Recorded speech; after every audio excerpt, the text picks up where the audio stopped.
Frérot, on va parler d'une narrative sous-cotée qui pourrait exploser au prochain bull run.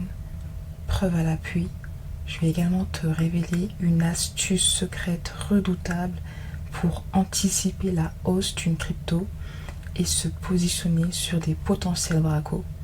Mais attention, c'est très risqué car tous les bracos ne se couronnent pas de succès. Mais là, frérot, j'ai trop le seum parce que dernièrement, je t'avais partagé un signal braquage évident. Et j'ai raté le coup, je sais pas pourquoi. En fait, ce signal braquage nous venait d'une institution financière traditionnelle présente depuis le XXe siècle. Elle avait partagé un article dans lequel elle disait « Les refs, on va faire du sale, préparez-vous, braco en vue ». Bon, tu te doutes bien qu'elle ne l'a pas dit de manière explicite, mais le but de la chaîne, c'est de lire entre les lignes. Et si on l'avait fait, frérot, on aurait pu avoir un beau pactole. Mais t'inquiète, on va analyser la situation pour ne pas rater les autres. Et je vais également me confesser, je vais pas faire la meuf, enfin le mec, parce que les meufs elles connaissent en crypto, tu connais. Je vais pas faire le mec, j'ai retourné ma veste sur les CBDC. Mais attends, je vais tout te dire parce que là, j'ai appris des dingueries de la part de Bank of America. Et on va voir tout ça dans cette vidéo. Mais avant ça, frérot, si ce n'est pas encore fait, abonne-toi à la newsletter parce que chaque jour, je te partage un condensé des meilleures actus crypto et il y a des potentiels signaux de braquage cachés de la part de gros projets. Le lien en description. Et maintenant, on va tirer au sort ensemble les 2 grands gagnants de la collection 1000 merci que j'ai créée pour remercier toutes les personnes qui donnent de la force en partageant des commentaires sous les vidéos. Merci à vous les refs, ça fait plaisir, surtout en bear market où on n'est que entre survivants. Donc premier grand gagnant, félicitations à toi et merci pour la force. Deuxième grand gagnant, félicitations à toi, merci pour la force. Donc vous pouvez me contacter par mail avec une adresse ERC20 pour que je puisse vous envoyer le NFT. Maintenant tu connais. Si tu connais pas, chaque semaine, on revient ensemble sur l'actualité la plus croustillante autour des crypto-monnaies. Si ce sont des sujets qui éveillent ta curiosité et ou te passionnent de manière incommensurable, tu sais ce qu'il te reste à faire. Maintenant, mets-toi en mode Zeppo, boisson sur le tech, et c'est parti frérot, on commence.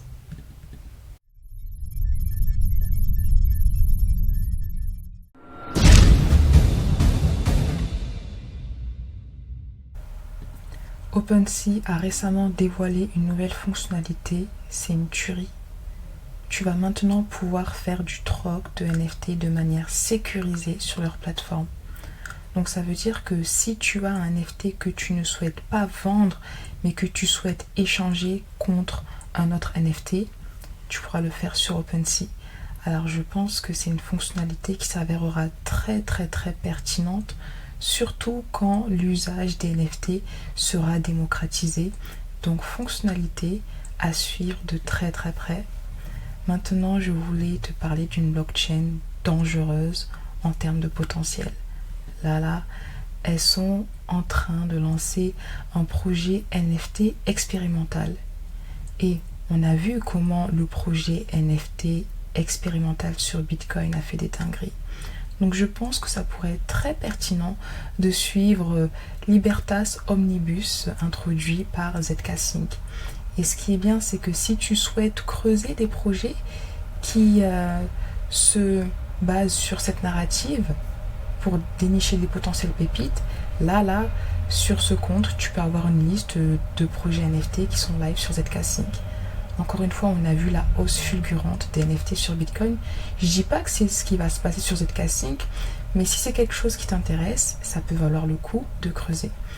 Maintenant, on va faire un petit point météo crypto. Ça faisait longtemps. On va aller sur Defilama, un de mes sites préférés.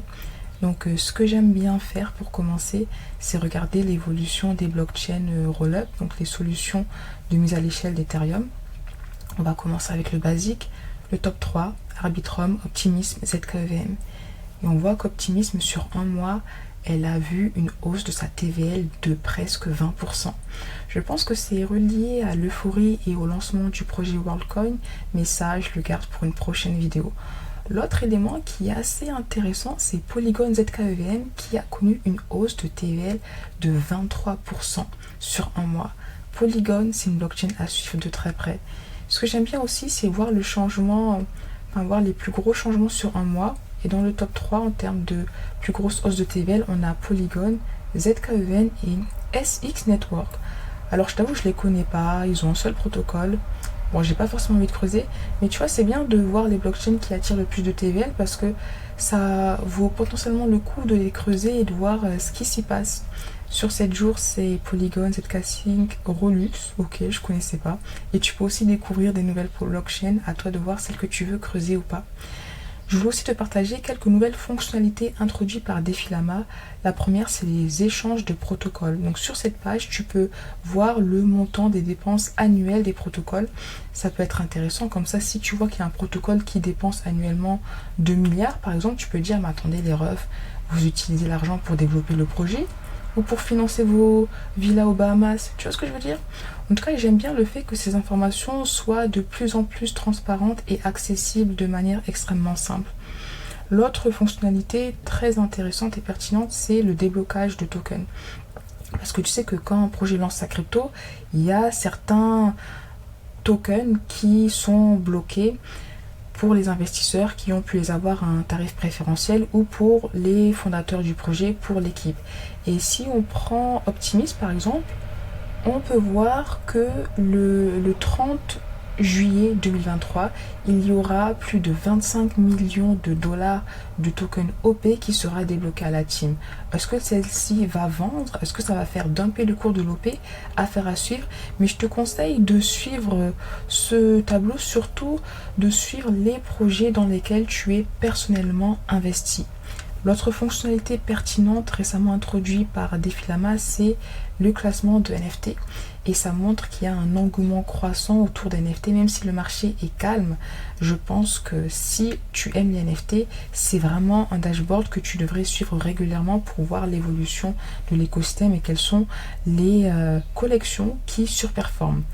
Maintenant, je voulais également te parler de la narrative sous-cotée.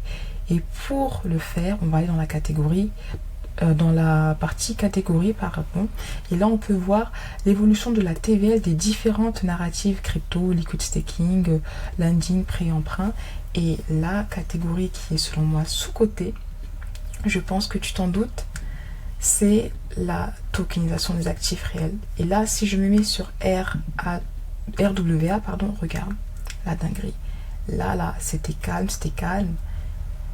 Actuellement ils sont en train de connaître une hausse exponentielle de leur TVL. C'est pas le pire, c'est que là, leur TVL, elle est à moins d'1 milliard de dollars. Alors que la TVL des plus grands, elle est à plusieurs chiffres en termes de milliards de dollars. Ça veut dire que le potentiel de croissance pour cette narrative est énorme. Et au-delà de ça, on va le voir plus tard dans la vidéo, mais cette narrative résout des problèmes extrêmement concrets et extrêmement douloureux. Bon, NFA Dior, mais ça aussi c'est un graphique que j'aime bien. Tu vois, comparer la TVL des différentes catégories et analyser quels sont selon toi les narratifs qui ont le plus gros potentiel. Et puis quand tu as découvert les narratifs qui t'intéressent, creuser les projets dans lesquels tu souhaites investir. Bon, fini pour la météo crypto. J'attends tes retours en commentaire. Là frérot, on va commencer à rentrer dans les bails sérieux. Alors là, faut vraiment rester concentré, soit extrêmement concentré. On va parler de Chainlink. Chainlink a lancé un nouveau produit. T'es pas prêt frérot, tu vas être choqué. Là ils sont venus pour retourner le game. Bon, déjà petite présentation. Chainlink c'est qui? Chainlink c'est l'oracle, le leader de son marché. Donc en fait un oracle c'est une technologie qui permet de connecter les données du monde réel à la blockchain. Et encore une fois, Chainlink c'est pas des petits peu, 4 milliards de market cap, ils sont dans le top 50. Tu vois ce que je veux dire? Là, ils ont récemment introduit un nouveau produit, CCIP, pour Cross-Chain Interoperability Protocol. Petit moment pub, je t'en ai parlé dans la newsletter, donc pense à t'abonner si ce n'est pas encore fait. Et le but de ce produit, c'est d'améliorer la communication et le transfert de données entre différentes blockchains. Ils souhaitent également établir un standard qui pourrait être adopté par tous les acteurs de l'industrie crypto, mais pas que, et ça on va le voir juste après. Et la chose extrêmement importante à comprendre, c'est qu'avec ce produit, ils sont en train de répondre à un problème majeur et douloureux que connaît l'écosystème blockchain. Parce qu'actuellement, on voit qu'il y a de plus en plus de blockchains qui émergent. Donc nous sommes en train d'évoluer dans un écosystème multi-chain. Et le problème, c'est que actuellement, les protocoles qui permettent de connecter les blockchains entre elles sont les plus vulnérables. Petite statistique, plus de 2 milliards de dollars ont été volés dans des hacks reliés à des ponts crypto, donc des ponts qui permettent de transférer des cryptos d'une blockchain à l'autre. Et là, frérot, on ne peut pas continuer comme ça. C'est inadmissible. On voit bien que l'enjeu est de taille. Et Chainlink arrive en disant les refs, on est l'homme de la situation. Utilisez notre projet, il est solide et permettez à votre projet d'avoir une approche multi-chain pour catalyser l'adoption massive. Donc là, je vais te partager plusieurs fonctionnalités du produit CCIP, enfin plusieurs choses que ce produit CCIP va permettre pour que tu puisses toi-même comprendre le potentiel énorme de ce produit sur le marché. Le premier, ce produit va permettre le trading d'actifs tokenisés interchain. Ça veut dire que grâce au CCIP, un protocole pourra implémenter une fonctionnalité qui permettra aux utilisateurs de transférer des actifs tokenisés d'une blockchain à l'autre. Deuxième fonctionnalité, là, ça concerne les protocoles de prêt et d'emprunt et leur collatéral ou garantie. Grâce au CCIP, un protocole de prêt et d'emprunt pourra mettre en place un système qui permettra à des utilisateurs de déposer une garantie ou un collatéral sur une blockchain A et d'emprunter des cryptos sur une blockchain B. Exemple extrêmement concret. Tu as de l'Ether sur Ethereum, tu veux de l'USDC sur Arbitrum. Tu pourras déposer tes Ethers en collatéral sur Ethereum et emprunter des USDC sur Arbitrum, blockchain à faible frais de transaction. C'est une dinguerie. L'autre utilisation qui concerne les NFT cette fois-ci. Grâce au CCIP, un protocole pourra créer un système qui permettra à des utilisateurs de créer une collection NFT sur une blockchain A et de les envoyer sur une blockchain B. En gros, ça veut dire que je pourrais créer ma collection NFT sur Ethereum et t'envoyer un NFT de ma collection sur la blockchain Polygon. La dinguerie. Et l'autre fonctionnalité extrêmement pertinente, ça concerne le gaming. Grâce au CCIP, les développeurs de jeux pourront capitaliser sur les forces de différentes blockchains. Parce que tu sais qu'il y a des blockchains qui se spécialisent sur un secteur particulier. Certaines se spécialisent sur la sécurité, d'autres sur le fait de pouvoir supporter des jeux blockchain élevés. Ça veut dire qu'un producteur de jeux vidéo blockchain pourra se dire ok, les NFT reliés à mon jeu seront stockés sur la blockchain Ethereum et le gameplay, le jeu se passera sur la blockchain, je sais pas, Clayton par exemple, je dis n'importe quoi. Mais par contre, l'utilisateur final ne verra pas ça. Il aura une expérience seamless, sans friction. Donc tu vois toutes les dingueries que ce produit va permettre de faire et comment est-ce qu'il va permettre d'aider énormément de projets dans leur développement, c'est vraiment incroyable. Et au-delà de ça, comme je te l'ai dit, ce projet il a un scope beaucoup plus grand que l'écosystème crypto. Ce produit, vise également la finance traditionnelle. Et avant d'aller plus loin, je vais juste te partager un point d'un rapport qui avait été réalisé par la Banque de France. Là, on va uniquement se concentrer sur le point numéro 3 qui dit que l'interopérabilité devrait être priorisée pour assurer les échanges de transactions et de données entre les infrastructures conventionnelles et basées sur les DLT. DLT, je t'en parle juste après, mais là, ce qu'il faut retenir, c'est que la Banque de France dit que l'interopérabilité devrait être priorisée et Chainlink lance un protocole d'interopérabilité cross-chain. Tu vois ce que je veux dire? Et là, je vais commencer à te parler du braco qu'on a raté. C'est une nouvelle que je t'avais partagée dans la newsletter, c'est pour ça qu'il faut s'abonner. Chainlink avait annoncé explorer l'interopérabilité de la blockchain pour enlever la friction reliée au paiement des actifs tokenisés. Et dans leur article, frérot, encore une fois, l'article il est là, il est présent, il date du 6 juin. Ils nous avaient dit qu'ils allaient utiliser Chainlink. Donc ils étaient en train de nous dire, les refs, braco en cours sur Chainlink, positionnez-vous. Pourquoi je te dis ça? C'est après que les Vossers sont connectés, je suis dégoûtée. Parce que là, quand Chainlink a sorti son produit, le Link a connu sa plus forte hausse depuis mai 2021. Et quand on y repense, c'était prévisible en fait. Parce que si on comprenait vraiment les enjeux et le problème douloureux auquel Chainlink apporte une solution et qu'on avait vraiment les convictions testostéronées, c'était un no-brainer, tu vois ce que je veux dire. Et au-delà de ça, et je viens de capter, Chainlink, rien que leur prénom, c'est une dinguerie. Parce que là, leur proposition de valeur principale, c'est de connecter les données du monde réel à la blockchain. Premier lien. Le deuxième lien qu'ils font, c'est de connecter les blockchains entre elles. Et Chainlink, en français, en fait, ça veut dire relier les chaînes. Tu vois ce que je veux dire? Dinguerie, dinguerie.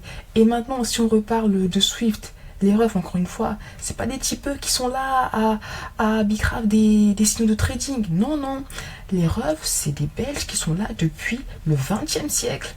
Bon, c'est pas grave, on a raté le braquage, mais là, on va pas rater les autres. Tu vois ce que je veux dire? Bon, là, concentre-toi encore plus parce que les informations, elles vont en crescendo. Là, frérot, grosse dinguerie. La Société Générale a marqué l'histoire de la crypto en France. En fait, la SOG, elle a une division crypto qui s'appelle SOGEforge. Et là, elle est devenue la première entreprise à obtenir la licence PSAN. Et la SOG, encore une fois, frérot, c'est pas des typeux. La Société Générale, c'est la 3e plus grande banque française avec plus de 25 milliards de chiffre d'affaires en 2021. Tu vois ce que je veux dire? Peut-être que là, tu me dis, mais qu'est-ce que tu racontes, le ref? Il y a déjà Binance qui est PSAN.